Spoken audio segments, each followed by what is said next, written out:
Hello guys, this is Suresh back with another video और I'm reacting on the Mahabharat 22 episode मैंने किए हैं 22 episode now I guess I'm on the 23rd episode या it's been long time 13-14 में देखा था ये महाभारत जो है ये स्टार प्लस वाला महाभारत और शुरू से लास्ट टाइम मैंने नहीं देखा था ना आई सीन 23rd एपिसोड बहुत सी चीज़ें मुझे नहीं पता चली हैं लास्ट एपिसोड में 22nd एपिसोड किंदम ऋषि को मार दिया था गलती से पांडु महाराज ने ना और उन्होंने जो है राजा बनने से इनकार कर दिया क्योंकि धृतराष्ट्र जो है वो नेत्रहीन है तो जो है हक उन्हीं का बनता था पांडु का बनता था लेकिन वो बादशाह उन्होंने बनने से राज्य लेने से इनकार कर दिया सो बहुत ही अच्छी स्टोरी जा रही है अब जो बेसिक जो प्लॉट है वो स्टार्ट होगा होपफुली पांडु और कौरवों की प्रॉपर स्टोरी स्टार्ट होगी so I am on the 23rd episode of Mahabharat So let's start it.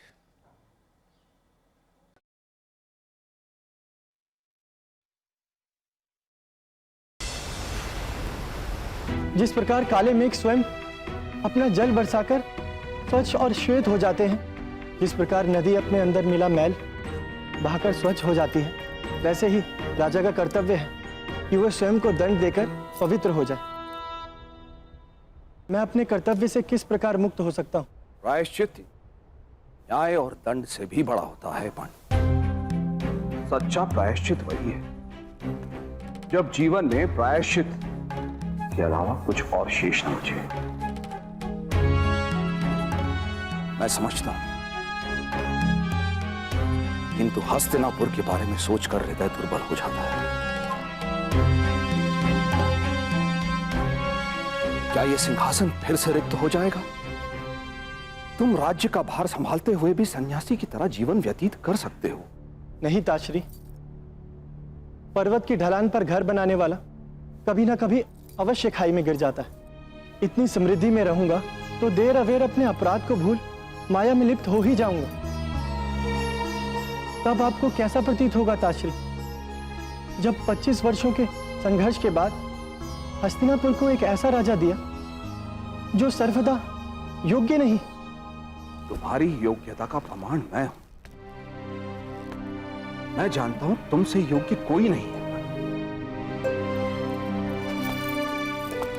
महर्षि किंदम ने प्राण त्यागते हुए मुझसे एक प्रश्न किया था कि किस प्रकार का राजा हो तुम? एक मायावी मृग और सामान्य प्राणी के बीच में भेद नहीं देख सकते? उनका वो प्रश्न मेरे हृदय को खाए जा रहा है ताश्री।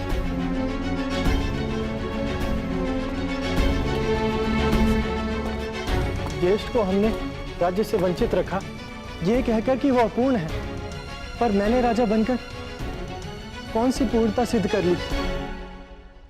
मैं आपके समीप 2 हाथ जोड़ के विनती करता हूं, मुझे वन में जाने दीजिए। अपना दंड भोगकर अपने परलोक को सुधारने की तक दीजिए मुझे।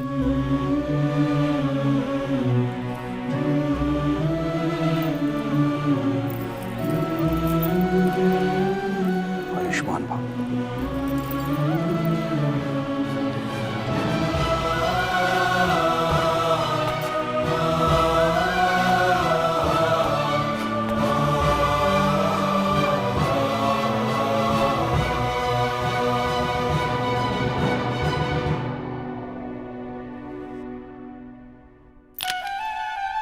परलोक सुधारना आवश्यक होता है मनुष्य के लिए महाराज। नरक की अग्नि में जब आत्मा जलती है तो बहुत कष्ट होता है। इसलिए इसी जीवन में अपने अपराधों का प्रायश्चित करना अच्छा है। प्रलाप करना बंद करो शकुनी। प्रलाप नहीं कर रहा महाराज, प्रलाप नहीं कर रहा। यदि कुमार पांडु की जगह मैं भी होता तो मैं भी यही करता। नेमी शरण में जाकर तपस्या में शेष जीवन व्यतीत करता। और मैं तुम्हें अनुमति भी दे देता, किंतु पांडु को मैं अनुमति नहीं दे सकता वन में जाने की। वो भाई है मेरा, वो कष्ट में जिए उस विचार से ही मेरा हृदय कांप उठता है। कष्ट, कष्ट। आप सत्य में उदार है महाराज, उदार है। यथार्थ में मेरी प्रिय बहन आपको पाकर धन्य हो गई। उसके भाग खुल गए। जिस प्रकार कमल के पत्र पर जल की बूंद नहीं टिक सकती, उसी प्रकार पाप, अपराध, मोह, स्वार्थ, ये आपके शुद्ध हृदय में टिक ही नहीं सकते। बात को कहां से कहां ले जा रहे हो शकुनी? मेरा हृदय कहां से आ गया? मेरे लिए तो यही महत्व रखता है ना महाराज। जिस भाई ने प्रपंच से आपको सिंहासन से रिक्त कर दिया, जिसने भरी राजसभा में आपका अपमान करवाया, उसी के प्रति आपके मन में इतना स्नेह है। आपको अपने अजन्म पुत्र के भविष्य से ज्यादा अपने प्रपंची भाई की कष्ट की चिंता करना है। आप धन्य महाराज, आप धन्य। भ्राता शकुनी, बहन गांधारी, शब्दों का उपयोग शीतल लेप की तरह करना योग्य होता है, जो सुनने वाले के हृदय के घाव को भर दे। उन घाव में बार बार शब्दों के कटार घुसाना योग्य नहीं। अद्भुत गांधारी, अद्भुत। विवाह के पश्चात कन्या बड़ी हो जाती है, उसमें अपने भ्राता को शिक्षण देने की बुद्धि आ जाती है, ऐसा मैंने सुना था। किंतु आज पहली बार देख रहा हूं। मैं आपको शिक्षण नहीं दे रही, विनती कर रही हूं भ्राता शकुनी, मेरे परिवार में विष डालने का कार्य ना करें। विष नहीं डाल रहा हूं बहन गांधारी, विष नहीं डाल रहा हूं। यमराज मुझे ले जाए यदि मैं विष डाल रहा हूं तो। मैं तो महाराज को विष दिखा रहा हूं। तुमने तो अपनी आंखों पर पट्टी बांध ली। तुम्हारा पतिव्रता धर्म और तुम्हारा समर्पण अद्भुत है, किंतु महाराज को मार्ग के खड्डों के बारे में बताने का कार्य किसी को तो करना ही है। भ्राता शकुनी, सुन लो, निर्णय तो महाराज ही करने वाले हैं, योग्य क्या और अयोग्य क्या।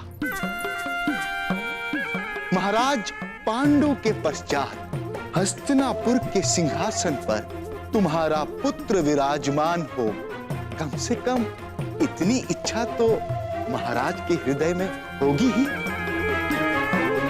तो क्या अवसर आने पर महाराज पांडु तुम्हारे पुत्र के लिए ये सिंहासन रिक्त करेंगे? इतनी महानता का कार्य वे करेंगे?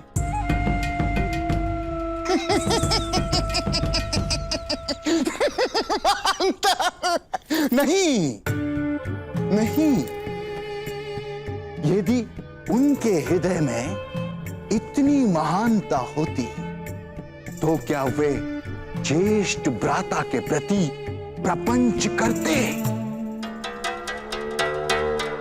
अब नियति ने अपना खेल खेला है और महाराज पांडु स्वयं ही हस्तिनापुर का सिंहासन रिक्त कर रहे हैं। तो हम पामर मनुष्य नियति के खेल में विघ्न डालने वाले कौन होते हैं? बस इतना ही कहना था। विचार महाराज करेंगे। प्रणिपात महाराज।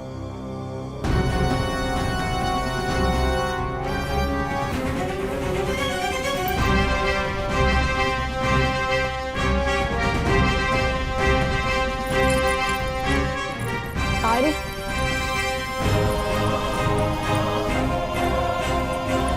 आप पांडु से जाकर कह दीजिए कि वन जाने की हट छोड़ दे। शांत रहो, मुझे परिस्थिति ठीक से समझने दो गांधारी।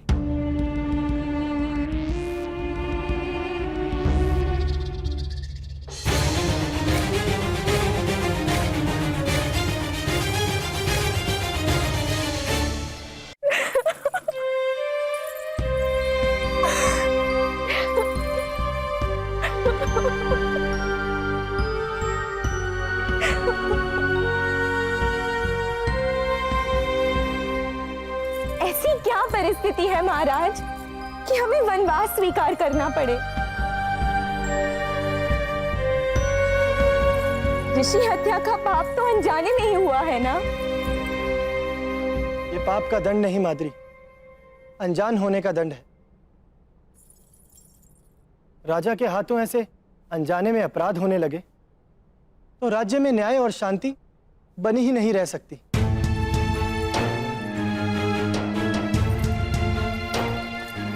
जब तुमने मुझे मृगचम लाने के लिए कहा था, मुझे तब विचार करना आवश्यक था। अर्थात दोष मेरा है तो स्वीकार करती हूँ मैं। मुझे दंड दीजिए। आपको वनवास का कष्ट उठाने की क्या अनिवार्यता है? नहीं माद्री, तुम्हारा दोष नहीं है। पति के पास से कुछ मांग लेना दोष नहीं हो सकता। तो दोष किसका है? महाराज का?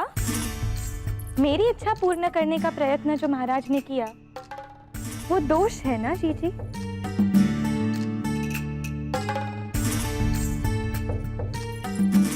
समझती हूं मैं, भली भांति समझती हूं मैं। आज के बाद महाराज केवल आपकी बात सुनेंगे, मेरी बात नहीं सुनेंगे। मैं वचन देती हूं। मेरे कहने का वो अर्थ नहीं था माद्री।